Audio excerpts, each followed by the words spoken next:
বর্তমান নির্বাচিত সরকার আসার পরে আমরা আশা করেছিলাম তারা সবাইকে ধারণ করবে, কিন্তু আজকে তারা হয়ে গেছে শুধুমাত্র বিএনপি সরকার। ছাত্র দল, এই যুব দল এবং পুরো বিএনপি আজকে পুরস্কৃত হয়ে গেছে। আসলে আমাদের সময় শেষ পর্যায়ে আমরা শিক্ষার্থীদেরকে অনুরোধ করব, শিক্ষার্থীদের যে অধিকার, সেই অধিকার আদায় করার জন্য আমাদের ঐক্যবদ্ধ হতে হবে। আমরা গত 10.5 মাস জুড়ে আমরা চেষ্টা করেছি বিশ্ববিদ্যালয় প্রশাসনের শত অসহযোগিতা সত্ত্বেও শিক্ষার্থীদের কাছে দেওয়া প্রত্যেকটা কমিটমেন্ট অ্যাড্রেস করে শিক্ষার্থীদের জন্য একটা নিরাপদ ক্যাম্পাস বিনির্মাণ করার জন্য। কিন্তু আজকে আমরা দেখতে পাচ্ছি বর্তমান নির্বাচিত সরকার আসার পরে আমরা আশা করেছিলাম তারা সবাইকে ধারণ করবে, কিন্তু আজকে তারা হয়ে গেছে শুধুমাত্র বিএনপি সরকার, তারা হয়ে গেছে শুধুমাত্র যে তারেক জিয়ার সরকার। আজকে তারা আবার 90 পরবর্তী বাংলাদেশের ক্যাম্পাসগুলোতে যেভাবে গণরম গ্যাসরুম কালচার তৈরি করার মাধ্যমে শিক্ষার্থীদের উপর নিপীড়ন করেছিল, টেন্ডার বাণিজ্য করেছিল, সেই রাজনীতির দিকে তারা আবার ফিরে যাচ্ছে। তারা চর দখলের মতো হল দখল করা শুরু করেছে, যেটা আমরা দেখতে পাচ্ছি ঢাকা আলিয়াতে।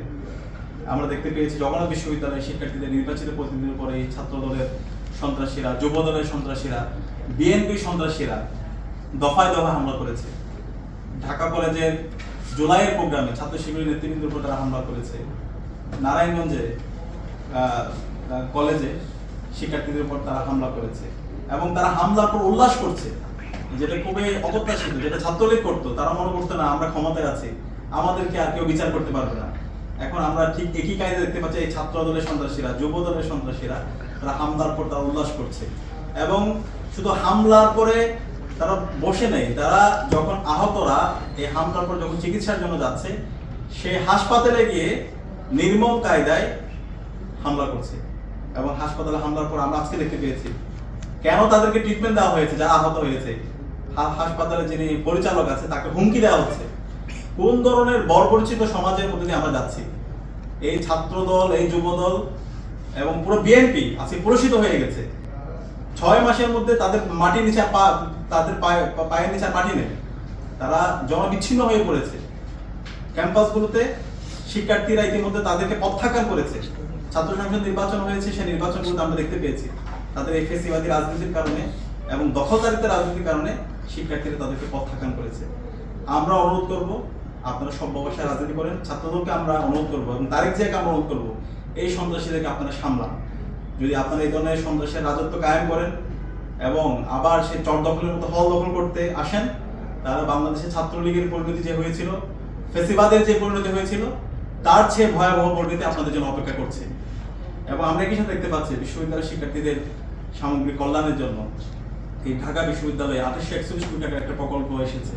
সে প্রকল্পের আওতায় বিশ্ববিদ্যালয়ে শিক্ষার্থীদের জন্য 10টা হল নির্মাণ হবে এবং চায়না সরকারের অনুমোদনে, তাদের অর্থায়নে 1500 নারী শিক্ষার্থীদের জন্য একটা হল নির্মাণ হবে।